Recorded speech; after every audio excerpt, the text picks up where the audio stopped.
Study IQ IAS, अब तैयारी हुई अफोर्डेबल। दोस्तों, अगर मैं आपसे ये सवाल करूं कि हमारा देश भारत दूसरे कितने देशों के साथ अपनी बाउंड्री शेयर करता है, तो आपका जवाब क्या होगा? आप में से ज्यादातर लोग कहेंगे कि 6 देशों के साथ भारत अपनी बाउंड्री शेयर करता है। वहीं कुछ लोग 7 या 8 देशों का भी अनुमान लगाएंगे। लेकिन अगर मैं आपसे कहूं कि इंडिया 6 या 7 नहीं बल्कि 11 कंट्रीज के साथ अपनी बाउंड्री साझा करता है, तो शायद आप में से कुछ लोग हैरान हो जाएंगे। दरअसल हमारा देश 15,106 किलोमीटर लंबी लैंड बॉर्डर वेरियस नेशंस के साथ शेयर करता है। साथ ही देश के पास 7,516 किलोमीटर लॉन्ग कोस्ट लाइन भी मौजूद है। देश की ज्यादातर इकोनॉमिक और जियोपॉलिटिकल प्रॉब्लम्स को समझने के लिए जरूरी है कि हम इन लैंड और कोस्टल बॉर्डर्स के बारे में जानें और इन बाउंड्रीज को लेकर चल रहे एग्जिस्टिंग डिस्प्यूट्स को समझें, क्योंकि यही डिस्प्यूट्स इंडिया के ह्यूज डिफेंस एक्सपेंडिचर और मौजूदा वॉलेटाइल सिक्योरिटी सिचुएशन के लिए जिम्मेदार हैं। दोस्तों, आज के हमारे इस वीडियो डिस्कशन में हम उन 11 नेशंस के बारे में जानेंगे जो हमारे देश के साथ बॉर्डर शेयर करते हैं। साथ ही हम इन बॉर्डर्स की कॉम्प्लेक्स हिस्ट्री, ज्योग्राफी और उनसे जुड़े डिस्प्यूट्स के बारे में भी जानेंगे, जो इंडिया को दुनिया का one of the most complex border nation बनाता है। लेकिन आगे बढ़ने से पहले मैं आपको बता दूं कि इस वीडियो की इंपॉर्टेंस यूपीएससी मेंस के जीएस पेपर 1 के लिहाज से काफी ज्यादा है। इसके बारे में हम वीडियो के अंत में और भी बात करेंगे, पर फिलहाल के लिए अपने डिस्कशन को हम आगे बढ़ाते हैं। दोस्तों, स्टडी IQ आप सबके लिए लेके आया है एक बहुत ही खास कोर्स। स्टडी IQ UPSC pre plus mains के लिए एक फुली लाइव कोर्स लॉन्च करने जा रहा है। इस कोर्स में 900 घंटे से ज्यादा की लाइव क्लासेस होंगी। प्रीलिम्स में आपको परिपक्व करने के लिए प्रैक्टिस क्वेश्चंस दिए जाएंगे, मेंस की आंसर राइटिंग प्रैक्टिस होगी और आपके डाउट्स को किसी भी समय क्लियर करने के लिए मिलेगी 1-to-1 मेंटोरशिप, जिसके अंतर्गत आप अपने एकेडमिक और नॉन एकेडमिक डाउट को क्लियर कर सकते हैं। और दोस्तों, ये सब कुछ आपको मिलेगा 18,999 के सुपर डिस्काउंटेड प्राइस पे, अगर आप AG live coupon code use करते हैं। दोस्तों, इन बैचेस में क्लासेस की स्टार्टिंग 30 नवंबर मॉर्निंग 8 AM से हो रही है। तो अब आप भी अपनी तैयारी को एक हेड स्टार्ट दीजिए और पूरे देश के एस्पिरेंट्स के साथ बोलिए कि आप तैयारी हुई अफोर्डेबल स्टडी IQ के साथ।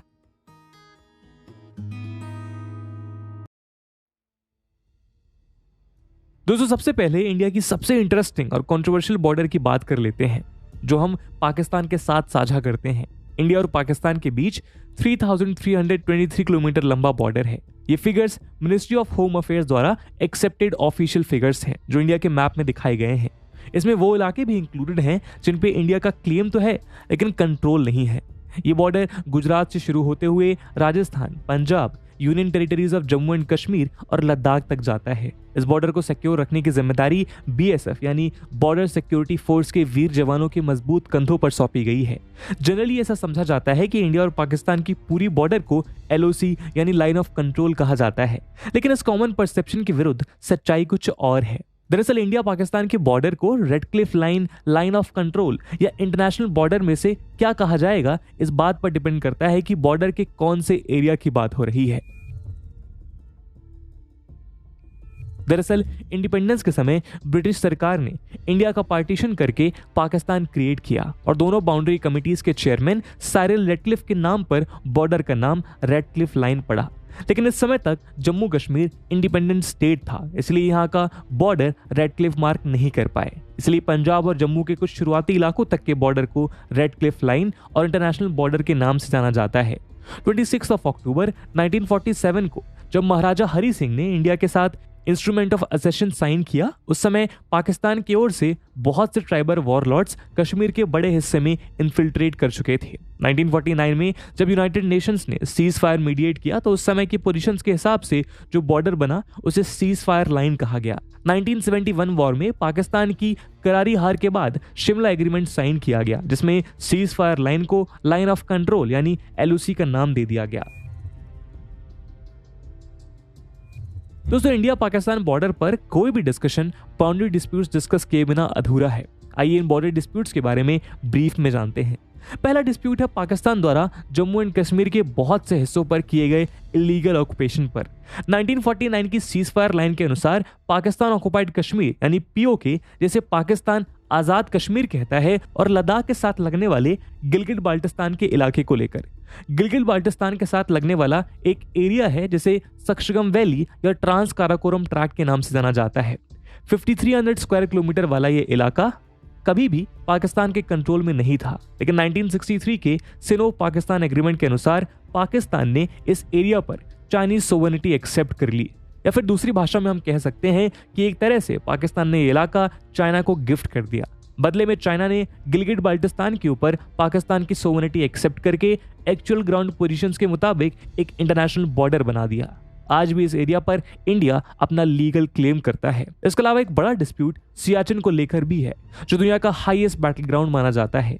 2600 स्क्वायर किलोमीटर वाला ये एरिया लद्दाख और गिलगिट बाल्टिस्तान के बीच सिचुएटेड है। 1949 की UN mediated ceasefire line point NJ 9842 तक ही डिमार्केट की गई थी, जो सियाचिन ग्लेशियर के फुट पर है। इसके आगे का इलाका इतना इनएक्सेसिबल था कि किसी ने सोचा ही नहीं था कि वहां कोई इंसान भी जा सकता है, इसलिए वहां बाउंड्री डिमार्केट नहीं की गई। डिस्प्यूट तब शुरू हुआ जब 1984 में ऑपरेशन मेघदूत के थ्रू इंडिया ने सियाचिन ग्लेशियर सक्सेसफुली गेन कर लिया और 1987 में ऑपरेशन राजीव के थ्रू सियाचिन ग्लेशियर और उसके ट्रिब्यूटरी ग्लेशियर्स के साथ मेन पासेस और साल्टोरो रिज की पीक्स पर इंडिया ने अपनी पकड़ पक्की कर ली।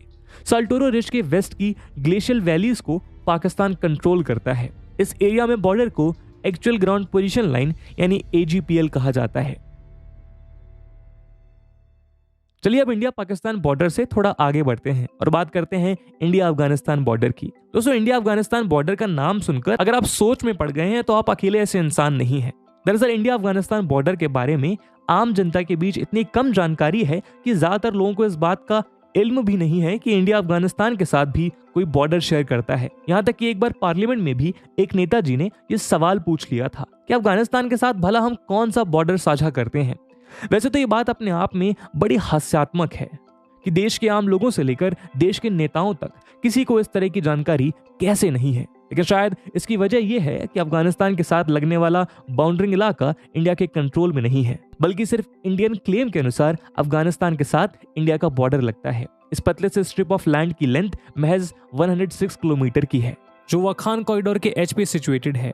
इस बॉर्डर की इंपॉर्टेंस इंडिया के लिए काफी ज्यादा है, क्योंकि central Asia, Russia, west Asia और यूरोप के लिए ये एरिया एक गेटवे की तरह काम करता है और इन कंट्रीज के मार्केट्स को एक्सेस करने के लिए क्रिटिकल रोल प्ले कर सकता है।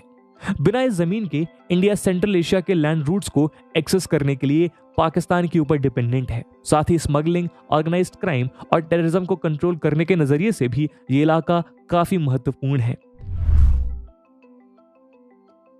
तीसरा नंबर आता है एशिया में इंडिया के सबसे बड़े राइवल कहे जाने वाले और हाल ही के कुछ सालों में इंडिया के साथ शुरू हुए हॉटेस्ट बॉर्डर डिस्प्यूट वाले नेशन चाइना का। दोस्तों, इंडिया और चाइना एक लंबी लैंड बॉर्डर को शेयर करते हैं। इस बॉर्डर की लेंथ 3488 किलोमीटर है, यानी लेंथ के मामले में ये बॉर्डर इंडिया पाकिस्तान बॉर्डर से भी लंबा है। इस बॉर्डर की रखवाली इंडो तिब्बतन बॉर्डर पुलिस और स्पेशल फ्रंटियर फोर्स के सुरमा करते हैं। स्पेशल फ्रंटियर फोर्स एक स्पेशल फोर्स है जो इंडिया ने 1962 के सिनो इंडियन वॉर के बाद तिब्बतन रेफ्यूजीज से बनाई थी। ये बॉर्डर लद्दाख, हिमाचल प्रदेश, उत्तराखंड, सिक्किम और अरुणाचल प्रदेश के थ्रू पास करता है। इंडिया और चाइना बॉर्डर ब्रिटिशर्स के जमाने से ही कभी भी म्यूचुअली डिसाइड नहीं हुए थे। तिब्बत पर कब्जा करने के बाद चाइना इंडिया के दरवाजे पर आके खड़ा हो गया और इस वजह से दोनों नेशंस के बीच बहुत से बॉर्डर डिस्प्यूट्स स्टार्ट हुए। 1947 से पहले जब इंडिया पर अंग्रेजों का राज था तो ब्रिटिश इंडियन गवर्नमेंट के अनुसार 3 बाउंड्री लाइंस कंसीडर की गई। इंडिपेंडेंस के समय एक टाइम था जब चाइना ने इंडिया को बॉर्डर डिमार्केशन के लिए इनवाइट किया था, लेकिन इंडियन गवर्नमेंट ने इसे सीरियसली नहीं लिया और एक अनसर्टेन अनडिफाइंड बॉर्डर को कंटिन्यूड रखना बेहतर समझा। खैर, ये गलतफहमी 1962 में चूर चूर हो गई कि अनसर्टेन बॉर्डर्स को सस्टेनेबली जारी रखा जा सकता है, जब चाइना ने अक्साई चिन्ह के इलाके पर फॉर्मली कब्जा कर लिया। चलिए इन 3 बाउंड्री लाइंस के बारे में जानते हैं। पहली है अर्दाग जॉनसन लाइन, जो उस वक्त की कश्मीर की नॉर्थ ईस्टर्न बाउंड्री है, जिसे सर्वेयर विलियम जॉनसन ने बनाया है और जॉन चार्ल्स अर्दाग ने इसे ऑफिशियल बाउंड्री की तरह रिकमेंड किया। ये लाइन चाइना के शिनजियांग और तिब्बत ऑटोनॉमस रीजन को टच करती है। इसे बनाने के पीछे फॉरवर्ड स्कूल की सोच थी, जिसके अनुसार बाउंड्री को जितना फॉरवर्ड हो सके रखा जाना चाहिए, जिससे उस समय फास्ट ग्रोइंग रशियन एम्पायर के अगेंस्ट एक स्ट्रॉन्ग डिफेंस बनाया जा सके। दूसरी है मैकार्टने मैकडोनल्ड लाइन, जो अक्साई चिन्ह के डिस्प्यूटेड एरिया के लिए ब्रिटिश इंडियन गवर्नमेंट ने चाइना को 1899 में प्रपोज की थी अपने इन्वॉय सर क्लॉड मैकडोनल्ड के जरिए। चाइनीज गवर्नमेंट ने कभी इस प्रपोजल पर कोई रिस्पॉन्स नहीं दिया। इसके बाद ब्रिटिश गवर्नमेंट ने जॉनसन अर्दाग लाइन को ही ऑफिशियल बॉर्डर मान लिया। तीसरी है मैकमोहन लाइन, जिसे तिब्बत और ब्रिटिश इंडिया के बीच 24 से 25 मार्च 1914 में शिमला कन्वेंशन के तहत एग्री किया गया था। इस लाइन के तहत ईस्टर्न हिमालयन रीजन में नॉर्थ ईस्ट इंडिया और नदर्न म्यांमार के बीच सीमा तय की गई थी। Republic of China McMahon line के एग्रीमेंट में शामिल नहीं हुआ था, जिस वजह से चाइना ने इस मैप से साफ इनकार कर दिया है। इस बॉर्डर का इंडियन पार्ट आज इंडिया और चाइना के बीच की डी फैक्टो बाउंड्री है, जबकि इसमें बर्मीज पार्ट को चाइना और म्यांमार ने रीनेगोशिएट कर लिया था। भारत के सबसे बड़े दुश्मन देशों की बात करने के बाद आइए अब बात करते हैं कुछ फ्रेंडली नेशंस की। इसमें सबसे पहला नाम आता है हमारे पड़ोसी देश नेपाल का। दोस्तों, इंडिया नेपाल बाउंड्री की बात करें तो इस बॉर्डर की फुल लेंथ 1751 किलोमीटर है। ये एक ओपन बॉर्डर है, यानी बॉर्डर के दोनों तरफ आने जाने के लिए कोई स्ट्रिक्ट कंट्रोल्स नहीं है, इसलिए इसे पोरस बॉर्डर भी कहा जाता है। इस बॉर्डर पर सहस्त्र सीमा बल के शेरदिल सिपाही तैनात हैं। ये बॉर्डर उत्तराखंड, उत्तर प्रदेश, बिहार, वेस्ट बंगाल और सिक्किम जैसे इंडियन स्टेट से लगती है। इंडिया और नेपाल के बीच करंट बॉर्डर 1816 की सुगौली ट्रीटी के थ्रू डिमार्केट हुई थी, जो नेपाल और ब्रिटिश राज के बीच वॉर के बाद साइन की गई थी। इंडियन इंडिपेंडेंस के बाद इस बॉर्डर को किंगडम ऑफ नेपाल और डोमिनियन ऑफ इंडिया ने इंटरनेशनल बॉर्डर की तरह रिकॉग्नाइज कर लिया। हालांकि इंडिया और नेपाल लंबे समय से फ्रेंड्स रहे हैं, लेकिन अनफॉर्चुनेटली रिसेंटली दो टेरिटोरियल डिस्प्यूट्स दोनों देशों के बीच फ्लेयर अप हो गए हैं। इनमें से पहला है कालापानी टेरिटरी को लेकर, जो करीब 35 स्क्वायर किलोमीटर का छोटा सा एरिया है नॉर्थ वेस्ट नेपाल में, India Nepal China tri junction के पास। दूसरा डिस्प्यूट है सुस्ता को लेकर, जो सदर्न नेपाल में छोटा सा इलाका है। ये borders transboundary rivers mark करती हैं, और इन डिस्प्यूट्स का कारण मेनली इन रिवर्स के सोर्सेस का अलग अलग इंटरप्रिटेशन है। रिसेंटली नेपाल ने अपने कॉन्स्टिट्यूशन को अमेंड करके कुछ टेरिटरीज जो Indian side of the border पर हैं, उन्हें अपने मैप में इंक्लूड कर लिया है, जिसने मैटर को ओवर कॉम्प्लिकेट कर दिया। तो जब हम बात करते हैं इंडिया के ऑल टाइम फ्रेंड कहे जाने वाले भूटान देश से लगने वाले बॉर्डर की। इंडिया भूटान बॉर्डर की टोटल लेंथ महज 699 किलोमीटर की है, और ये भी इंडिया नेपाल की तरह एक ओपन बॉर्डर है। यहाँ भी सशस्त्र सीमा बल के जवान तैनात हैं। ये बॉर्डर असम, अरुणाचल प्रदेश, वेस्ट बंगाल और सिक्किम के थ्रू पास करता है। ब्रिटिश सरकार के समय वॉर के बाद ट्रीटी ऑफ सिंचुला और ट्रीटी ऑफ पुनाखा के थ्रू ये बॉर्डर डिमार्केट किए गए थे। 2006 में इंडिपेंडेंट इंडिया और भूटान के बीच final border demarcation treaty sign की गई। ये शायद इंडिया का एक अकेला बॉर्डर है जहां कोई मेजर डिस्प्यूट देखने को नहीं मिलता है। आइए अब बात करते हैं हमारे ईस्टर्न नेबर म्यांमार की। इंडिया म्यांमार के बीच 1643 किलोमीटर लंबा बॉर्डर है। इस बॉर्डर की खास बात है एक यूनिक अरेंजमेंट जिसका नाम फ्री मूवमेंट रेजिम है। एफएमआर के अंडर बॉर्डर के दोनों तरफ के ट्राइब्स को बॉर्डर के 16 किलोमीटर तक फ्री ट्रैवल करना अलाउड है, यानी travel without any visa restrictions. ऐसा इस एरिया के ट्राइब्स के बीच क्रॉस बॉर्डर फैमिली टाइज को देखते हुए किया गया है। इस बॉर्डर की रखवाली असम राइफल्स और इंडियन आर्मी की कंधों पर है। ये बॉर्डर अरुणाचल प्रदेश, नागालैंड, मणिपुर और मिजोरम के थ्रू पास होती है। इंडिया और म्यांमार को पहली बार 1937 में गवर्नमेंट ऑफ इंडिया एक्ट 1935 के तहत ब्रिटिश राज ने डिवाइड किया। इसके पहले बर्मा ब्रिटिश इंडिया का ही हिस्सा था। दोनों देशों के बीच इंटरनेशनल बाउंड्री फॉर्मली डिमार्केट की गई मार्च 10, 1967 में बॉर्डर एग्रीमेंट के थ्रू। लेकिन ग्राउंड लेवल पर बाउंड्री क्रिस्टलाइज नहीं हो पाई, क्योंकि ये बाउंड्री भी बाकी बाउंड्रीज की तरह एक आर्टिफिशियल लाइन है जिसके दोनों तरफ सोशियो कल्चरल लैंडस्केप एक जैसा है। एज अ रिजल्ट ये बाउंड्री लाइन घरों और गांवों के बीच से निकलती है, जिसकी वजह से बहुत से ट्राइब्स डिवाइड हो गए। बाउंड्री के आर्टिफिशियल नेचर की वजह से ग्राउंड लेवल पर ट्राइब्स इसे मानने से मना कर चुके हैं, और ये बॉर्डर डिस्प्यूट्स का एक मेजर कारण है। इस बॉर्डर को इंप्लीमेंट करना बहुत मुश्किल काम है। इस बॉर्डर डिस्प्यूट में डिसएग्रीमेंट मेनली 9 बॉर्डर पिलर्स की प्लेसमेंट को लेकर है, लेकिन छोटे मोटे विवादों के अलावा कोई मेजर प्रॉब्लम इस बॉर्डर के इंटरप्रिटेशन को लेकर नहीं है। दोस्तों, आखिरी बॉर्डर इंडिया का सबसे लंबा लैंड बॉर्डर भी है, जो इंडिया बांग्लादेश के साथ शेयर करता है। इस बॉर्डर की लेंथ 4096.7 किलोमीटर है और इसे बॉर्डर सिक्योरिटी फोर्स गार्ड करती है। ये बॉर्डर असम, त्रिपुरा, मिजोरम, मेघालय और वेस्ट बंगाल के थ्रू पास होता है। इस बॉर्डर को रेडक्लिफ लाइन के नाम से भी जाना जाता है, जो आज़ादी के पहले साइरिल रेडक्लिफ ने डिमार्केट की थी। इस बॉर्डर के डिस्प्यूट्स बहुत यूनिक हैं, जो इंडिया में शायद ही कहीं देखने को मिलते हैं। ये नतीजा है ब्रिटिश सरकार के केयरलेस और कैलोस एटीट्यूड का।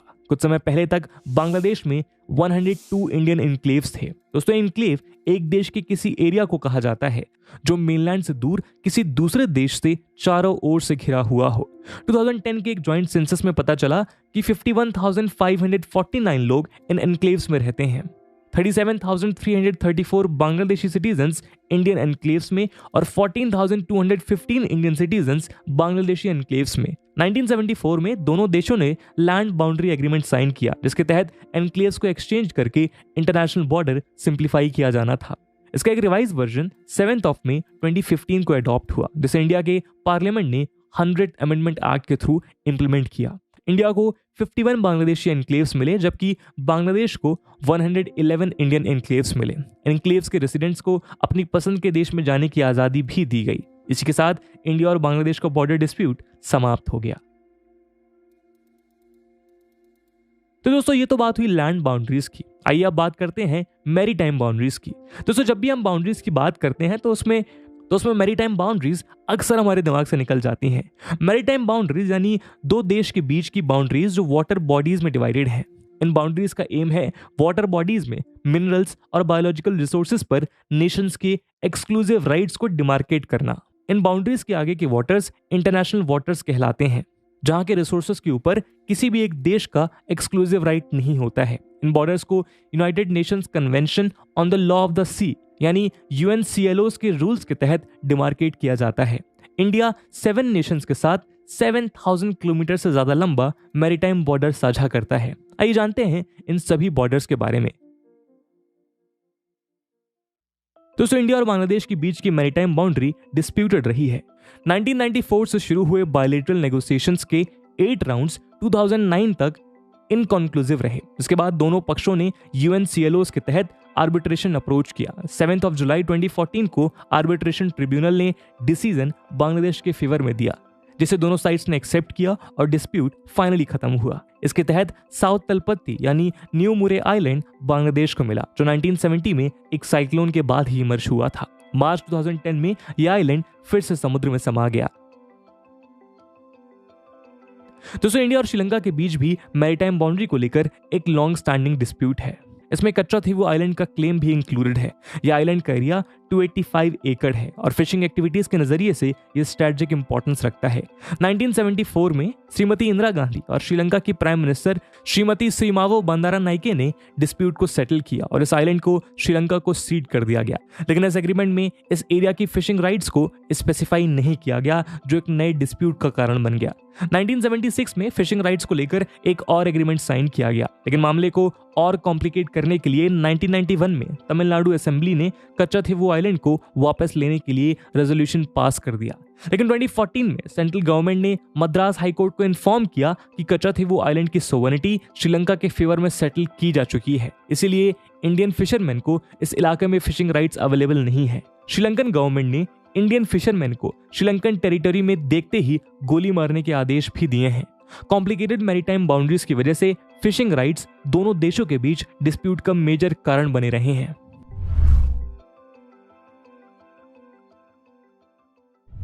दोस्तों, आइए बात करते हैं उसकी जिसका इंतजार आप सब कर रहे होंगे, यानी इंडिया पाकिस्तान मैरीटाइम बाउंड्री की। यहाँ डिस्प्यूट सर क्रीक नाम की एक वाटर बॉडी को लेकर है। सर क्रीक का ओरिजिनल नाम बनगंगा था।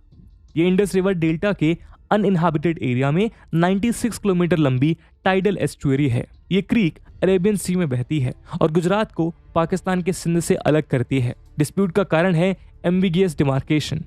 वेस्टर्न टर्मिनस नाम के एक पॉइंट तक ये बाउंड्री डिफाइंड है, जिसके आगे ये अनक्लियर है। 1968 के इंटरनेशनल ट्रिब्यूनल अवार्ड के अनुसार इंडिया को मांगे हुए हिस्से का 90% एरिया दिया गया और पाकिस्तान को सिर्फ 10% ही मिला।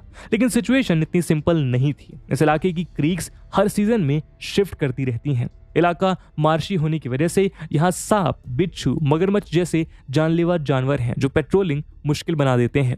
2008 के 26/11 मुंबई अटैक्स में आए टेररिस्ट भी सर क्रीक इलाके के थ्रू ही इंडिया में घुसे थे। दोस्तों आखिरी 4 बॉर्डर जिनके साथ इंडिया मैरीटाइम बॉर्डर साझा करता है वो म्यांमार, थाईलैंड, इंडोनेशिया और मालदीव्स हैं। म्यांमार और इंडिया के बीच जो मैरीटाइम बाउंड्री है वो अंडमान एंड निकोबार के नॉर्थ मोस्ट आइलैंड लैंडफॉल और म्यांमार के कोको आइलैंड के बीच 43 किलोमीटर की दूरी से गुजरती है। अगर बात करें इंडिया इंडोनेशिया मैरीटाइम बाउंड्री की तो ये ग्रेट निकोबार आइलैंड में स्थित इंडिया के southern most point Indira point और इंडोनेशिया सुमात्रा के नदर्न मोस्ट आइलैंड रोंडो से 163 किलोमीटर की दूरी पर स्थित है। थाईलैंड के साथ भी इंडिया मैरीटाइम बाउंड्री शेयर करता है। अंडमान सी में लोकेटेड थाईलैंड के सिमिलन आइलैंड इंडिया और सदर्न थाईलैंड के बीच मैरीटाइम बाउंड्री फॉर्म करती है। दोस्तों लास्ट कंट्री है मालदीव्स। लक्षद्वीप और मालदीव के बीच मैरीटाइम बाउंड्री लोकेटेड है, जिसे 8 डिग्री चैनल के नाम से भी जाना जाता है क्योंकि ये चैनल 8 डिग्री नॉर्थ लैटिट्यूड पर लोकेटेड है। लोकल लैंग्वेज में इसे मालिकू कांडू भी कहा जाता है।